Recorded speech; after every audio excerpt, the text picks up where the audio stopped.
Hello, this is Michael Hexter, and this is my first topic video of my Politics 2100 video channel here on YouTube. And I wanted to focus today on a blog post I wrote, and it's a discussion of it, and then later on, I hope that you also, if you get a chance either to read it or to listen to this, you know, vlog, that you can comment on it, and we can discuss, what what you think about it, the ideas, and whether you think they make sense or not. But anyway, this is the name of the blog post is called "The Multi-Decade Bipartisan Campaign to Indulge, Cloak, and Sanitize the GOP and the far right." Sorry for the long title. I could have said "Whitewash the GOP and the far right," but it's a little more complicated than that. So, and I think it's a very relevant topic, and also the ideas are very relevant to current U.S. politics. And the reason is that certainly the legislation that's in front of Congress, or that's being worked out in Congress right now, and also at the same time we have the January 6th meetings of the January 6th Select Committee happening right now. And a lot of it is in the wake of what I'm calling this multi-decade bipartisan campaign to whitewash the GOP and the far right. And it is a campaign with huge implications for how our politics work. So what I'm calling a campaign it's not a formal campaign. It's an unpaid free PR campaign for the Republicans and the other far right groups that now are centered around the Republican Party. And there is an advantage built into U.S. politics for the GOP and the far right because of this. And it is, unfortunately, a lot of that advantage has been supplied in the last 30 years by the Democratic Party. And the Democratic Party has created, they've taken a one-down position relative to their supposed rivals, their supposed opposition, the Republicans. And in this blog post, I talk a lot about the different elements to that. So it's a campaign that is not only involving the political parties, but also the media. The media has a huge role in how we perceive politics in the United States. That sometimes we only know a lot about what happens in politics, 98% of it, through media lenses. And so the media has a bias in favor of the GOP and the far right. It's something that has been noted by other people. I'm not the first person to discover that or to point it out. But I think why I decided to write this is that there's a particular behavior on the part of the Democratic leadership that fits in with this campaign, that actually promotes the campaign, that helps their rivals, their supposed opponents, the Republicans, and that has devastating impacts for the future of us, our future, the American people's future. And obviously what the Republicans are doing is worse in the sense, or is more destructive, but the Democrats are also helping the Republicans in ways that are quite alarming. So, and some of this may be obvious to you, and some of it, you may say, well, of course, of course the Democrats are so corrupt, or the Democratic establishment is so corrupt, they're doing awful things, or the Republicans are so terrible and they're the worst, and you can say anything you want about them, and I would agree. This person I'm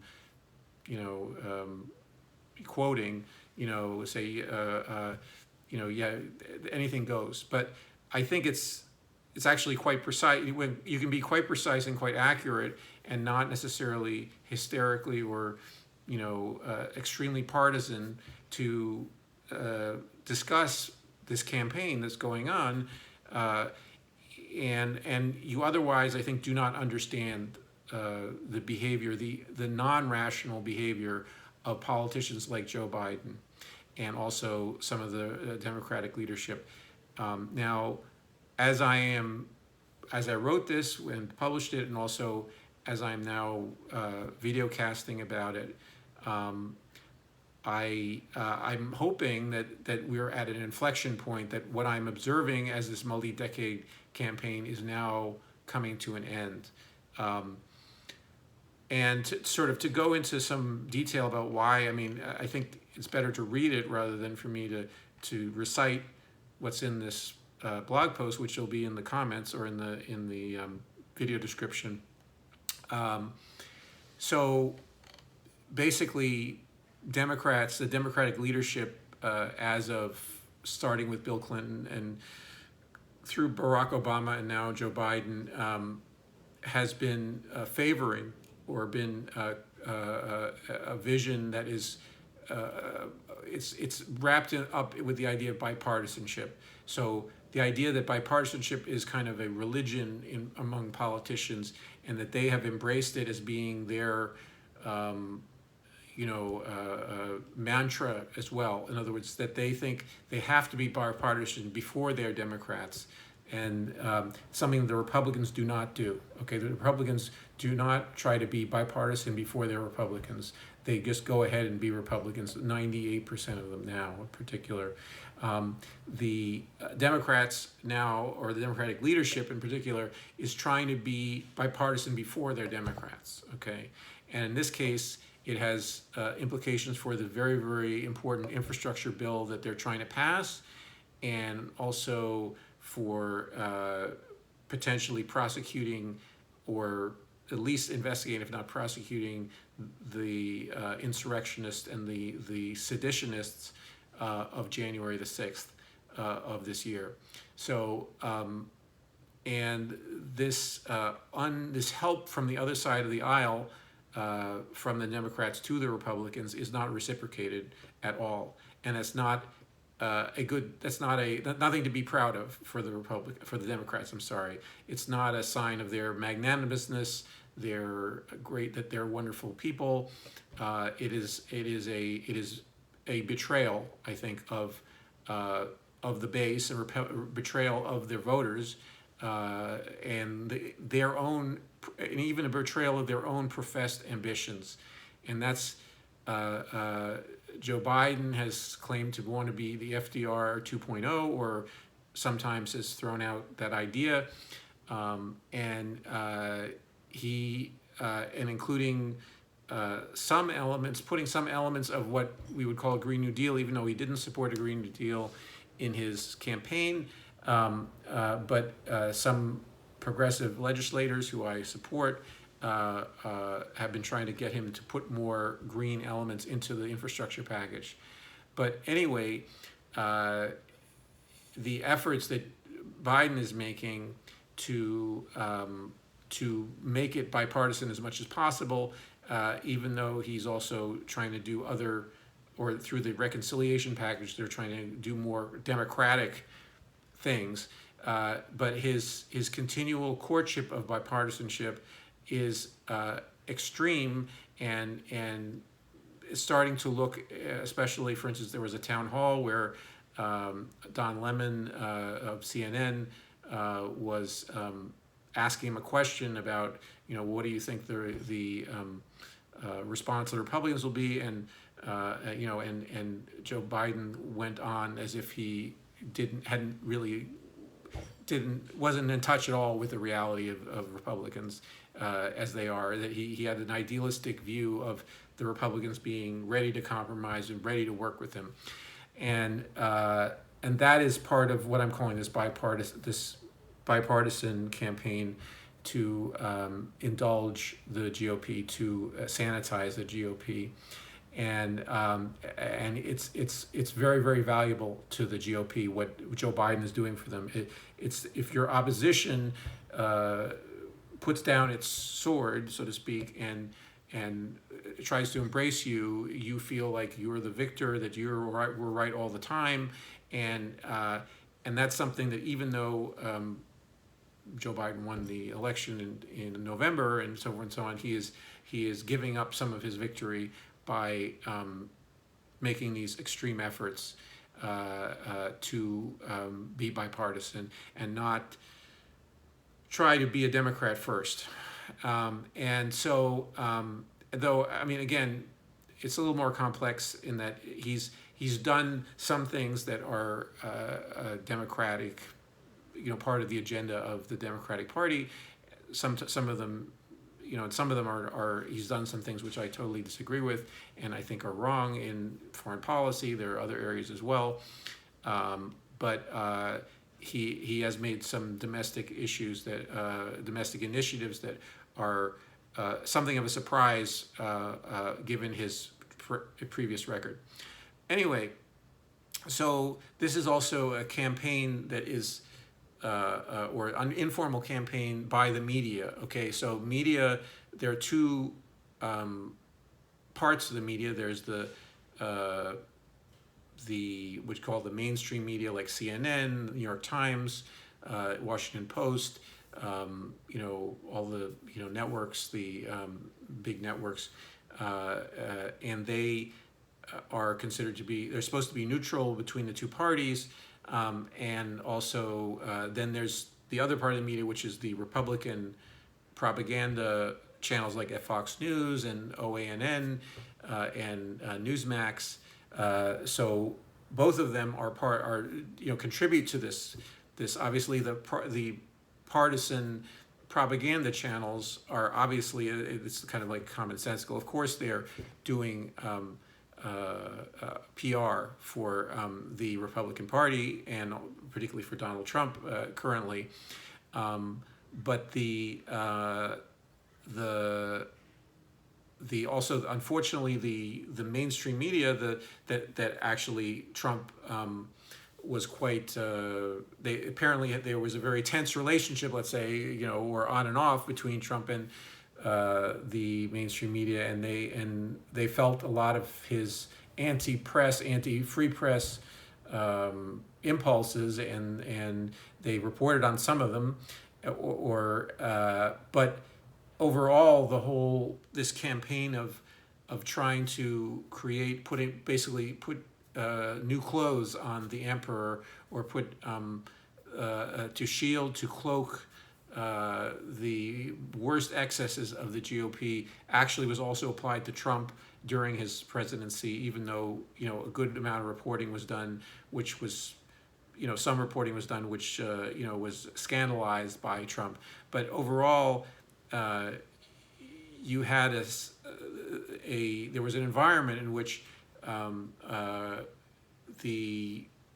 basically the Republicans were given a free ride on many things that the Democrats are not, and also in particularly progressive Democrats.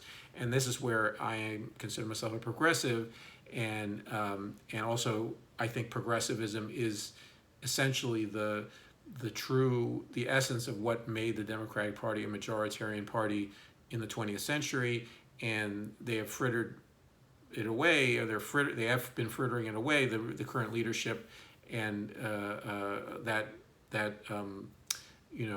heritage of being a majoritarian party, and they've tried to finesse it. I mean, I don't want to get into that here, but anyway, the press, one of the instruments which the mainstream press uses to contain, to help the Republicans to contain and sideline the Democrats as the representatives of for instance, a New Deal and Great Society, reformers tradition, which is the reputation of the Democratic Party. The Democratic Party is supposed to be the party of reform. It's supposed to be the party of change, of a new and better and improved America. the the press requires that political leaders be bipartisan, and they try to pepper them with questions and make them feel like, gee, is this bipartisan? Did you Joe Biden? Did you Nancy Pelosi? Did you Chuck Schumer make sure that you gave the Republicans a fair shake on this one? And that the politicians have been so shaped by that they try, like for instance, Joe Biden does try to simply anticipate it and to always be leading on the bipartisan part, so that they try to stay ahead of the questioning of media figures, among others. I mean, it's not. I'm not saying one causes the other, but they are together. They create a discourse where everybody feels like they should be bipartisan, which means that the elites in Washington, the elite in the Democratic Party, some of the elites of the Republican Party, and then the elite media editors and owners of the multi-billion-dollar corporations that own the big networks and media outlets. They or individuals, in the case of the Washington Post, which is owned by Jeff Bezos, that they create a discourse that constrains the Democrats and also creates this cloak around the Republican Party that makes them seem respectable, and that of course they should be consulted on every issue, and of course they should be, especially if the issue is something that would help the American people, would be ambitious, would be a large spending package, which the infrastructure bill might be, and it tries to push it as much as possible in a way that that it doesn't actually help a lot of American people, or that if it does help the American people, that it also helps the large corporate owners of the media outlets or the advertisers in those media outlets. And so I mean, it's the way, for instance, the bipartisan version of the infrastructure bill is, a lot of it has some big corporate giveaways in it. It's quite awful as a package by itself. The bipartisan chunk of it, there's the reconciliation package that has more good things in it. So anyway, so the bipartisan secular religion in Washington is one feature, one thing I go into depth in the blog post, and it's also coming to a head, I think, not only in that confrontation around the infrastructure bill, but also in the January 6th investigation. And it seems as though the Democrats at this point might break with their bipartisan, obeisance to the bipartisan religion, and really focus on just, well, what happened actually on January the 6th, and how are we going to, and I hope also if some Congress people were co-conspirators or helped, which they seem to have been. There seems to be evidence that they were helping the rioters. Lauren Boebert was sending out the location of Nancy Pelosi during the riot on social media, so that indicates that she was conspiring with them. That be adjudicated, that be investigated and adjudicated, obviously investigated first. And so, but this cloaking, this bipartisan campaign makes it where the GOP is given an advantage, a leg up, puts that effort at a disadvantage. So, and it makes it more likely that the GOP will get away with, and Trump will get away with, law breaking and also damage that they do to Democrats and also to the prospects of the future of all of our futures in the way that they operate. So there are a lot of different. This is a long history. It goes back to Reagan. There's also It's a long blog post, but and I go into a fair number of details. But just I wanted to end up this video cast by just talking about the ending, where the GOP has allied itself with elements of the far right, and the base, their base is, some of them are have a high propensity for violence, and some of them are heavily armed, and they also believe that in polling, this is borne out in the polling, they think civil war is warranted and imminent, and they should be they should be using their arms, and so for political ends, and so and this is something that I think that the politicians who lead the Democratic Party currently have not reckoned with basically the physical threat to them and physical threat to anybody who opposes these heavily armed neo-fascists. Okay, and so or neo-Confederates. And this is something that I think has been an element, not only now, this is a particularly dramatic situation. This has been going on, I think that politicians in general have been fearful and have treated the Republicans with more respect than they're due because of their alliance with this gun-toting tradition, this tradition of unregulated violence that goes through American culture to some degree, and or poorly regulated violence that is part of it is the misinterpretation of the Second Amendment, so forth and so on, that and the NRA's campaign to promote very deadly firearm ownership. So anyway, so I just think that a certain level of courage is required to for those politicians to be able to face down the Republicans, and also to bring them to justice if they have committed actual crimes, those that have committed crimes. So anyway, so I think that this is a long video chat that I'm doing, a long video discussion, and I think that if you're interested in looking into more detail, please read the blog post. Please comment below either the blog post or what I've said here, and I will turn to other topics as well in subsequent videos. But I just wanted to get started on a video that was related to a particular topic that I wanted to deal with on this video channel, on this YouTube channel. And anyway, click like and subscribe if you want to hear more and see more. Thanks.